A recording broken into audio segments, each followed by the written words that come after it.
kwetu sisi kwa haya ambayo yamekuja, tafsiri yake ni kwamba so far ratiba yetu ipo kama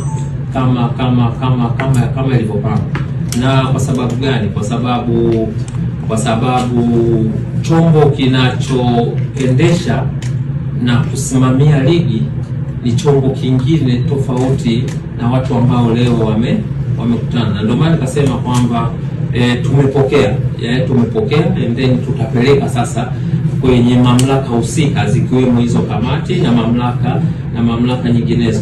Kwa hiyo ukiniuliza mimi kama mtendaji mkuu, nitakwambia status quo ina prevail, kwa maana kwamba ratiba yetu tulisema kwamba mechi namba 184 itachezwa tarehe 15 mwezi wa 6 saa 11 kama sikosei. Kwa unaweza ukaona kwamba kwa kikao hichi tulichofanya akikuwa kikao cha kwenda kufanya maamuzi moja kwa moja, na ndio maana katangulia kusema kwamba sisi tuna wajibu wa kupokea na kuwasilisha kwenye kamati husika, kwenye mamlaka husika kila kipengele ili waweze kukifanyia kazi. Lakini kwa kujibu hoja yako ya msingi, kwa mambo ambayo yako ndani mimi ya uwezo wangu ambao nayasimamia, ratiba yangu ina prevail, kwa maana status quo ina prevail unless mpaka pale kamati hizo utakapowasilisha zitakapofanya maamuzi tofauti na ambayo tayari yameshafanywa.